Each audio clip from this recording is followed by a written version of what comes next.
ассалому алайкум, подписчикони азизи ма, дӯстони меҳрубони ма.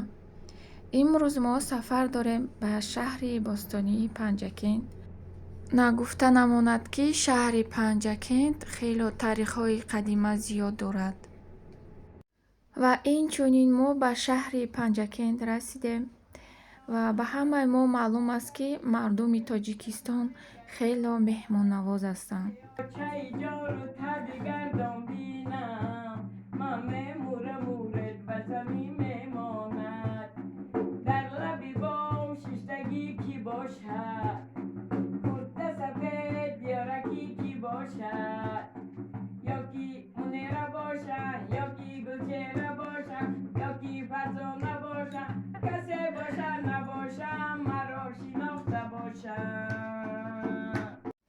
баъд аз меҳмонӣ мо ба сайру гашти Панҷакент баромадем. Ба парк рафтем. Ин парк дар назди плошад ҷойгир аст. Ман шаҳри Панҷакентро хеле дӯст медорам. Аз кӯдакиам ман ба ин ҷо меоям, барое ки шаҳри Панҷакент ватани модари ман аст, ватани бибию бобои ман аст. Хеле мардуми меҳмоннавоз, мардуми меҳрубон, хушсухан, хушмуомила ҳастанд. Ва мо баъд кӯдаконро ба кӯдакистон овардем. Дар он ҷо хеле бозӣ карданд, ба онҳо писанд омад. Соати 6 саҳар мо аз шаҳри Душанбе баромадем. Ба мошин шиштем ва тақрибан соати 11 ба шаҳри Панҷакент расидем. То расидана хело ҷойҳои зеборо дидем. кӯҳҳои баланд, дарёи зарафшон. Хело ва хело зебо буд. Ва сайру гашти мо давом дорад. Мо рафтем ба истироҳатгоҳи шаҳри Панҷакент. Дар ин ҷо чӣ хеле дида истодаед, дар ҳаво хеле сӯзанакҳо бисёранд, яъне стрекоза. Ин хеле аҷиб аст, ҷолиб аст. Ман фикр мекунам, ки ин истироҳатгоҳ ҷойи аввалро мегирад, барое ки ин ҷо хело зебо аст. Дарёчаи майдачаи салқинак. Ин ҷо кӯдакистон ҳаст. Метавонед кӯдаконро дар он ҷо монед, ба ҳазур истироҳат кунед. Ин ҷо бассейн ҳаст. Мана чӣ хеле дида истодаед, моҳичаҳо ҳастанд дар дарё. Дар ин ҷо паррандаҳои ҳар гуна ҳастанд. Мана папугайҳо.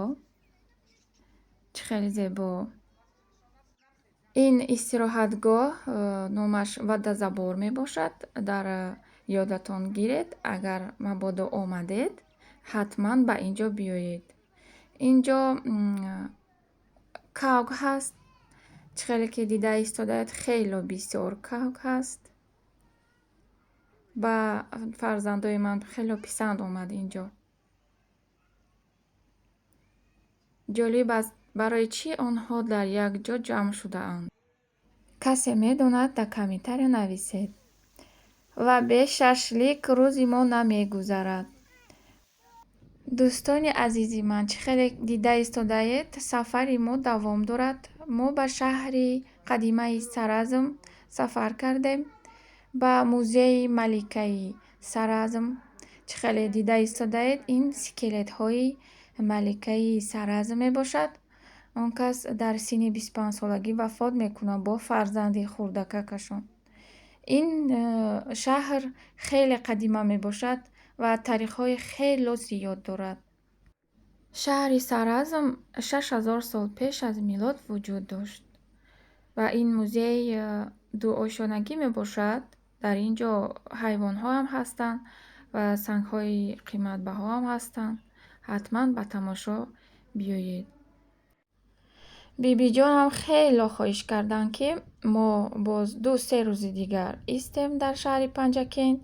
Он кас моро ба қишлоқи худ бурданд. қишлоқи Сор. Он ҷоям хело ва хело зебо. манзараҳои зебо. ҳавои тару тоза. Дар қадди раҳ чӣ хеле мебинед гӯсфандҳо, подаи бузҳо. Хело ҷолиб аст. Ба ман хело писанд аст. Қишлоқи бибиам хело зебо. Дар ин ҷо арғунчак, яъне качели ҳаст, ки духтарҳо хело качелӣ карданд. Дарахтҳои гуногун, дарахтҳои пур аз мева, себ, зардолу, олуча.